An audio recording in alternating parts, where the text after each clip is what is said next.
Aloha, I'm Pat Spencer.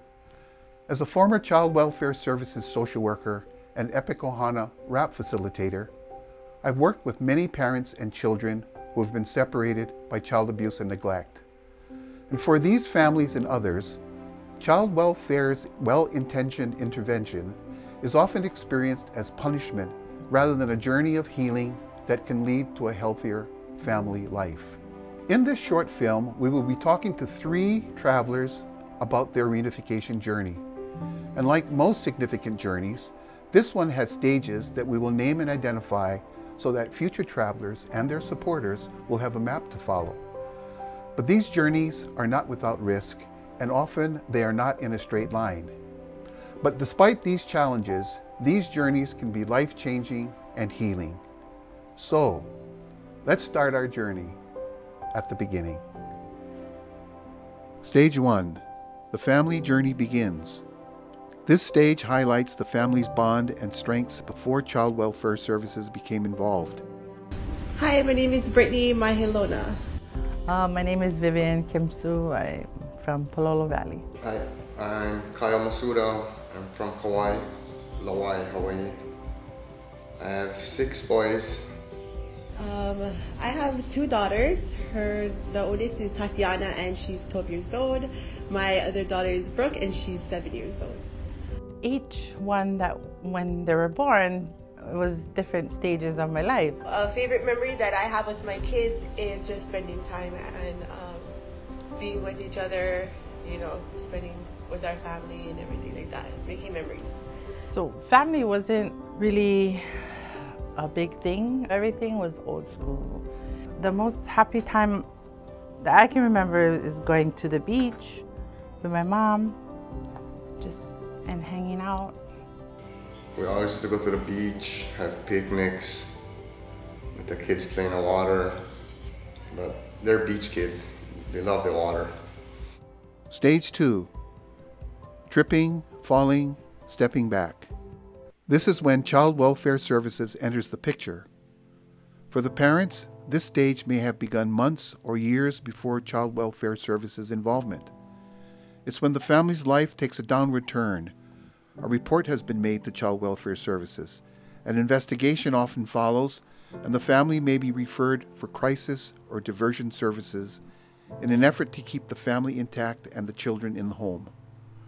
If children are removed, the family's journey to be reunified begins. CPS came into my life. Not 1, not 2, not 3 times, but 4 times.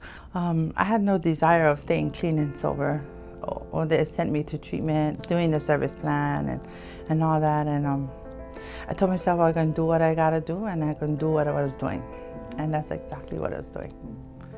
And that's why I kept using, because to fill that void and to just forget about reality, to escape.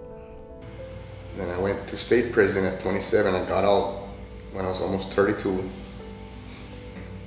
I cleaned up my act for a while until I got into an accident with my street bike. That put me like in a depression because I was in a wheelchair for at least a year.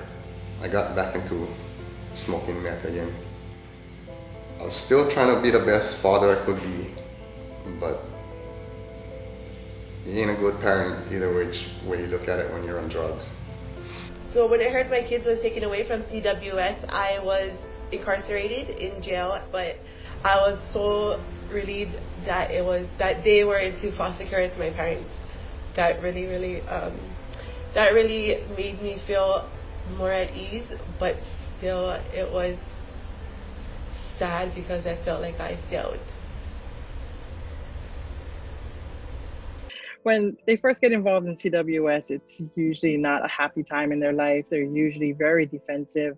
They've been accustomed to this world of chaos, this world that has been a norm for them for such a long time, that when someone else comes into their life and says that their children were harmed or threatened of harm, they're in a way surprised, but sometimes not surprised. Sometimes it's like the a way for them to call out for help. They didn't know how to do it, and they're happy that someone else did it. A cousin turned me into CPS. So at that point, I said, you know what? I'm tired of the system. I'm tired of doing this.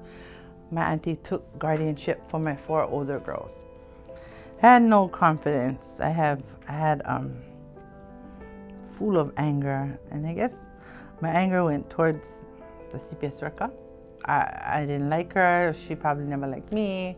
You know, I felt like she had the control of the girls, and it was, you know. I thinking it was her that called CPS. I'm not sure, but whoever did is a blessing, because they saved my kids. And then I got sentenced and went through this bus ride of prisons in the mainland before I ended up in Florence. I had hopes in getting them back, but I was almost to that point where, okay, I gotta accept not having my kids back no more. I don't know what was missing. I mean, I know that some of the issues that I had that I probably didn't deal with, that's what kept resurfacing, and my relationship-wise with men had no value to it. So the first thing that I knew that I had to do was get out of jail. I just prayed every day for God to open up a way for me to get out of there. And there was a probation officer that called from drug court, and I got into Bridge House. They're like, hey, we got a bed space for you. You're gonna come to court and get into drug court, and you're gonna get released that day. And I was like so excited and happy. Oh, I'm so happy right now too. Stage 3. Regaining balance and taking steps again.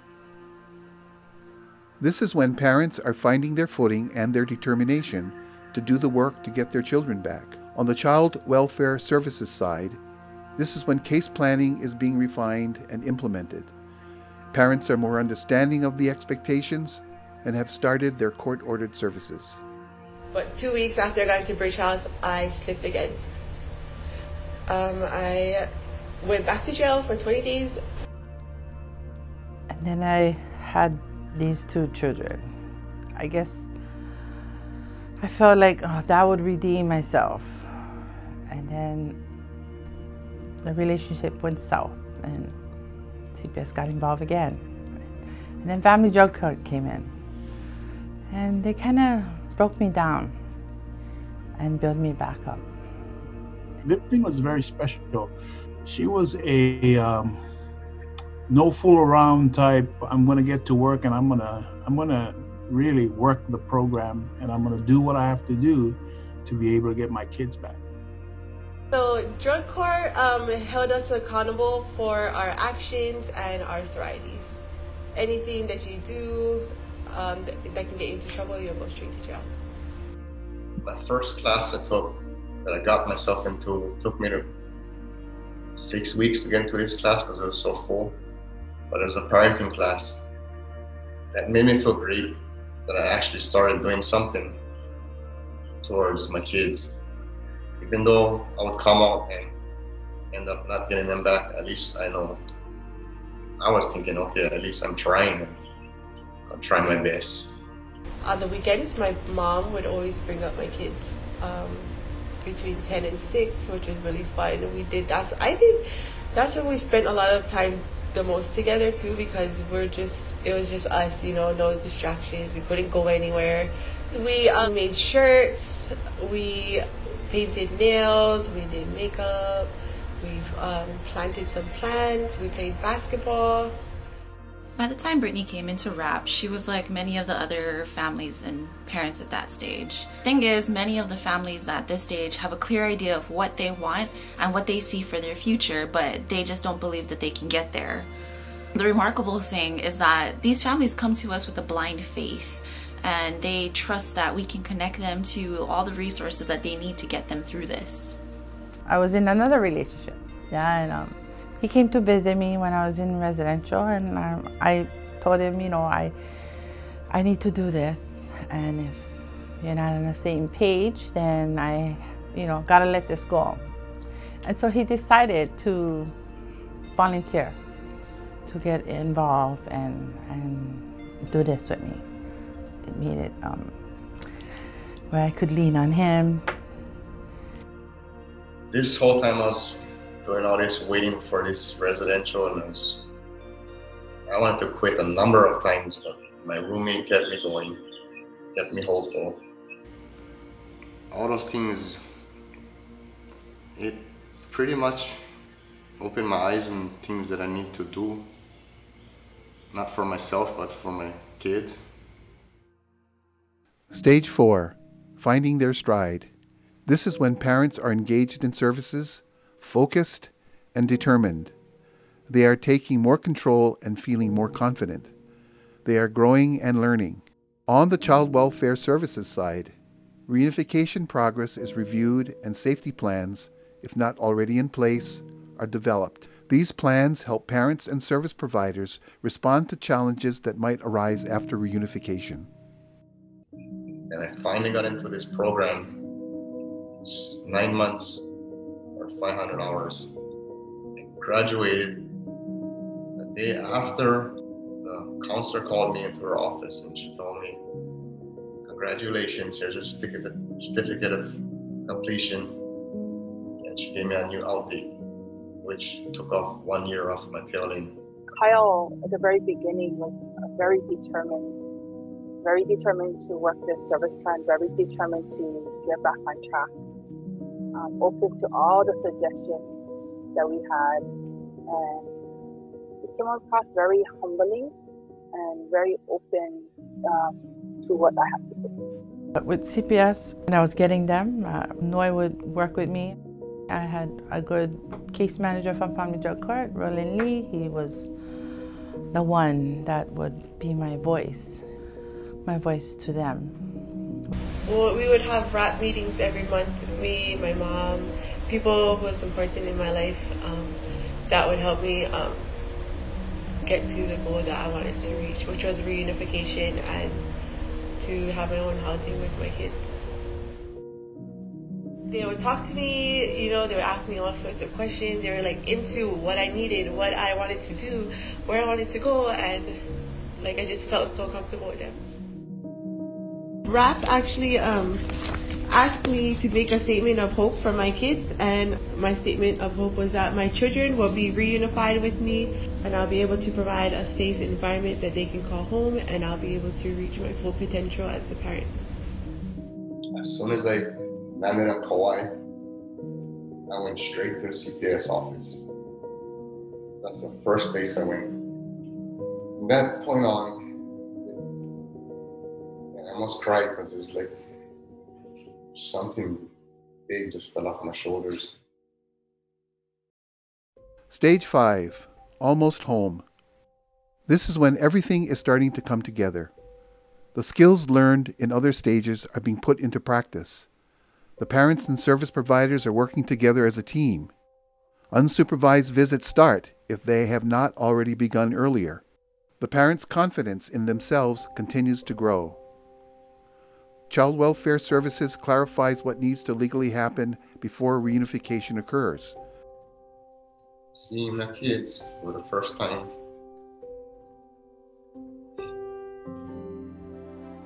I don't know, when I got my children back, when I got all of them back and getting to know them, not only when the present, when that day, but I had to get to know them when they were young, when they came back. So that was like the turning point where I got them back, but now I got to get to know them on a personal level, not just because I was their mom,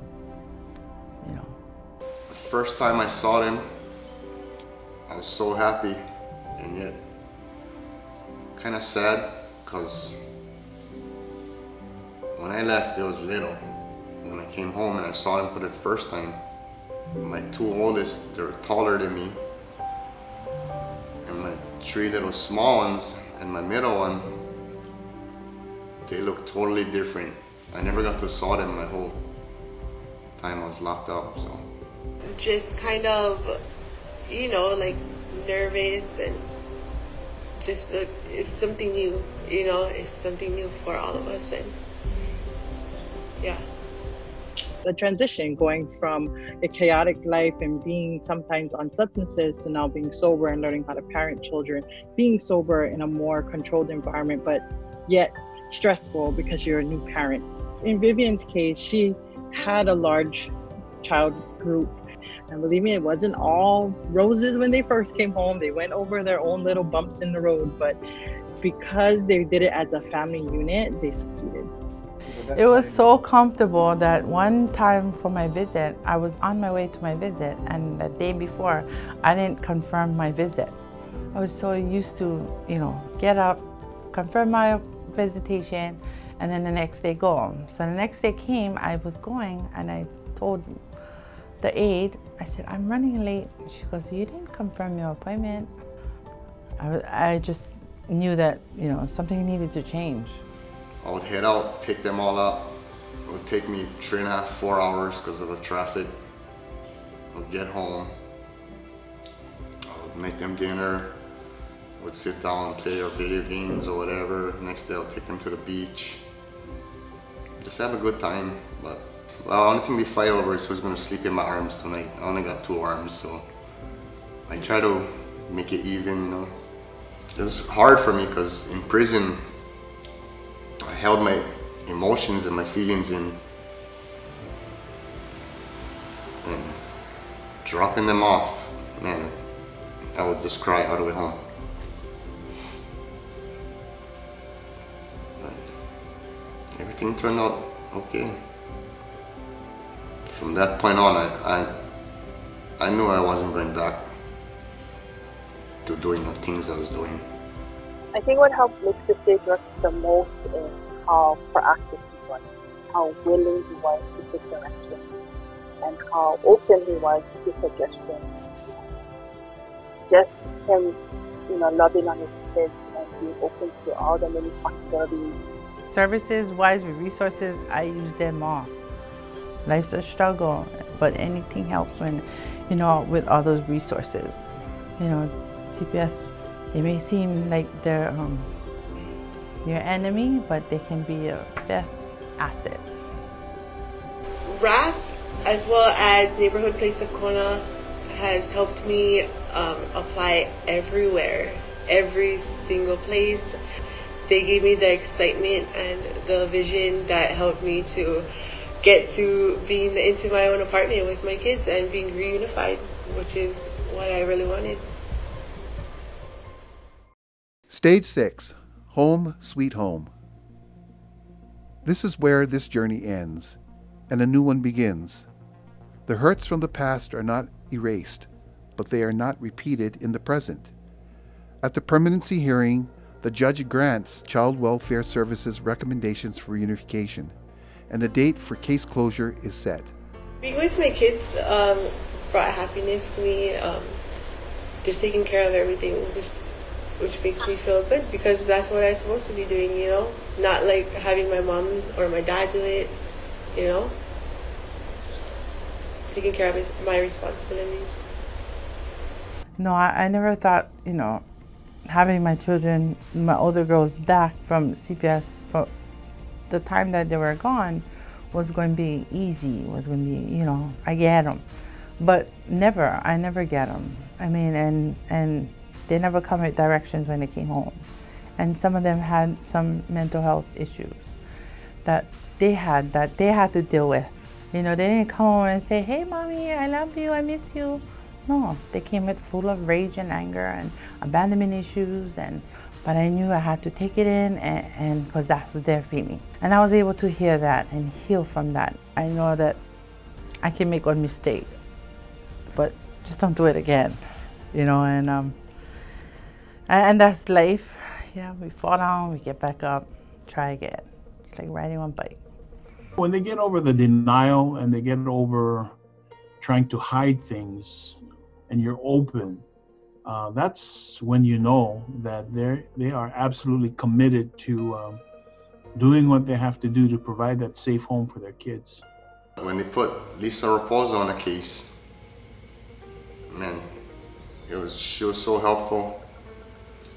I remember her calling me up one day and telling me, when you're done work on Friday, and you pick the kids up and make sure they're all packed and ready to stay home. Man, I finally felt like I did something right in my life.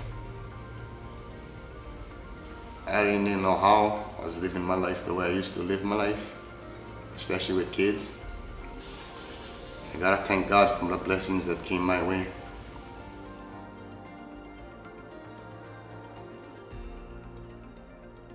My encouragement to families coming in is give the social worker the benefit of the doubt, because you may not like them in the beginning. Say 99% of the social workers is they have the family's best interests at heart, and they truly want to help the families. If they would just give them a chance to do so, the acceleration of their ability to get better and to get sober will go faster. I know coming into child welfare is always scary for any family entering into any type of state system. But there's a reason why you're here, and the reason why you're here is that you needed the help. And the end of all of this, the picture will be clear, and that we're here to help. We're here not to destroy your family, but we're here to help your family, make your family a stronger and more stable family than what you were before, so that you can succeed longer without any type of state involvement. It won't be easy, it will be hard, because change is always hard, but that's why we're here. We're here to help you with this process. Communication is really key to having good direction in your cases. People assume that we can read your mind, or assume that your case is like this other person's case. Every case is different. I know it might seem like a lot at first. You're in a tough situation and it feels like everything and everyone is working against you. You're surrounded by people that you aren't sure you can trust with your family's future. But don't give up hope, and trust in the fact that there's so many people on your team that want you to succeed. They want your family to be together again.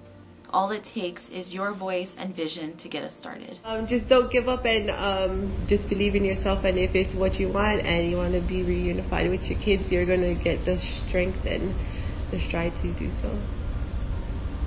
Kids are our lives, man. We make them, we gotta raise them. And family is everything. Even if you feel like there's no hope, you just gotta do what is right and be blessed in the end. If you're true to yourself and your intentions are pure, things gonna turn out good. Can never give up when it comes to our kids. It's not going to be all peaches and roses when the children come home, because, you know, that's when the work begins. Stay intact with this. Find one sponsor, work the steps, go to meetings, connect with the fellowship, give back to your community, and that's the things that I do. That keeps me going today. And I know that my children has opened these doors with CPS, but my grandchildren keeps me here. Aloha. Thank you for watching this short film. And we want to thank Kyle and Brittany and Vivian for courageously sharing their stories with us, their journeys of healing. And we also want to inspire, hopefully, other families to know that they can have successful journeys as well. So, mahalo. Aloha.